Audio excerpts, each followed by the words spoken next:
Today, I want to answer a question that someone asked me, which is basically, how do I, as a betrayed spouse, handle the way that I see my unfaithful spouse?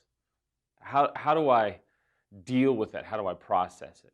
And so today, I want to really talk about the struggle that the betrayed has to see their unfaithful spouse in a new light. For starters, I'll tell you early on, Samantha will be the first one to tell you that upon discovery, she really experienced what we would both call temporary hate. I mean, she couldn't stand to see me. When I was around her, there was this internal feeling of just despising me. She absolutely hated me. For the first few days after everything came out, there would be times when I would just say, "Would you like me to leave?" And I didn't mean separate, I meant just get out of the house. Our kids were very young at the time, and so I would take the 5-year-old and the 4-year-old and disappear, and the 4-week-old would stay with her, and she just needed me to get out. And she talks about that now when we speak about how she really did experience a venomous hate because she was processing through all of the new information. So you have to think about it. As a betrayed spouse, I mean, why wouldn't you feel that way? You are what I would call absorbing information. You're coming to a point of your spouse revealing what's been going on. So everything that you thought your spouse was has been ripped away. Or you were already suspecting that your spouse was maybe exhibiting this behavior, and so you were reading into it, and now it's all come to light. I mean, why wouldn't you be filled with this anger and this almost hatred? It's very normal. You are in the very early stages, so these feelings, this anger, this rage, this venom that you feel is absolutely 100% normal. But what you do with it is what really defines what your recovery will look like in the short term and in the long term. What becomes vital is dealing with the anger. Now, not every spouse acts this way. There's a video blog on here called Delayed Anger that you would want to read if you were not angry early on in recovery, because at some level you have to process this anger.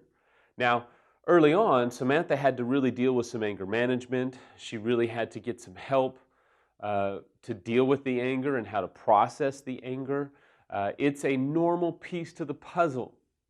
If you are angry today because it's early on, it's understandable. If you are still angry and it's been a year, there's still some things to probably be angry about. The question is, are you stuck in your anger, or are you being proactive to move through the anger into more of a process of grieving, because grieving is what will diffuse the anger and move you towards forgiveness, and forgiveness will ultimately cut the legs out from underneath anger and resentment and bitterness and rage and move you to a process of acceptance and forgiveness.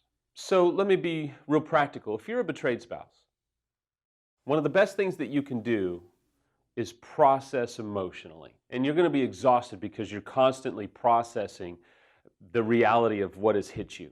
And if you're early on, you're moving through the absorption phase into the acceptance phase, because there comes a point where you have to accept, this is my life. This has happened. My spouse has done this. We are where we are. And it's very easy to kind of live in denial, especially the first few weeks, because you kind of want to hide from it and you want to just kind of curl up in bed and pretend that it's not happening. And I completely understand that, because the unfaithful wants to think that way too. But the reality is, you are in the very early stages, and so that's why you don't want to make any decisions early on. You don't want to let your emotions and your anger and your hate and your struggle to even absorb what's going on.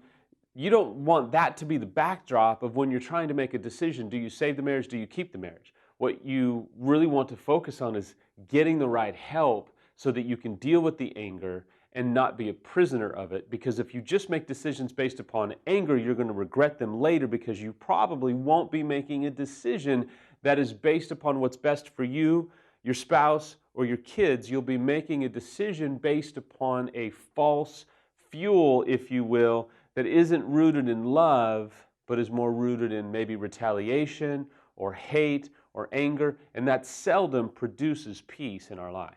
So one of the best pointers I can give you is what Samantha said to me, which she said, I was focusing on accepting my life and where it had turned, while also trying to not hate you and getting help to process what was going on and process my emotions.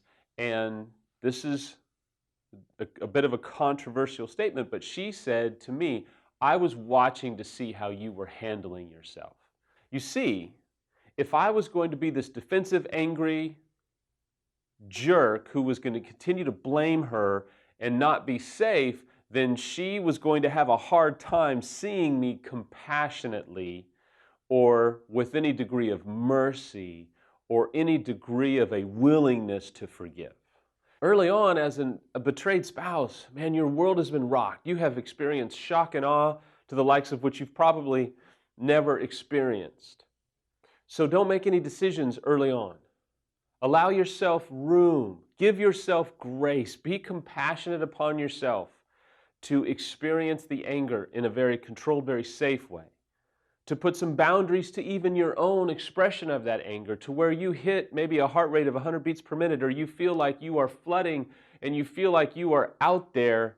At that point, you know, I've got to shut down, I've got to go get some time alone, because now is not the time to make any decisions because I cannot see clearly. Now, my next vlog is going to really focus on what the unfaithful can do to help the way the betrayed spouse is going to see them. And it's going to be very direct, and there'll be a lot of help for you as the betrayed on how to adjust the way you're seeing your unfaithful spouse.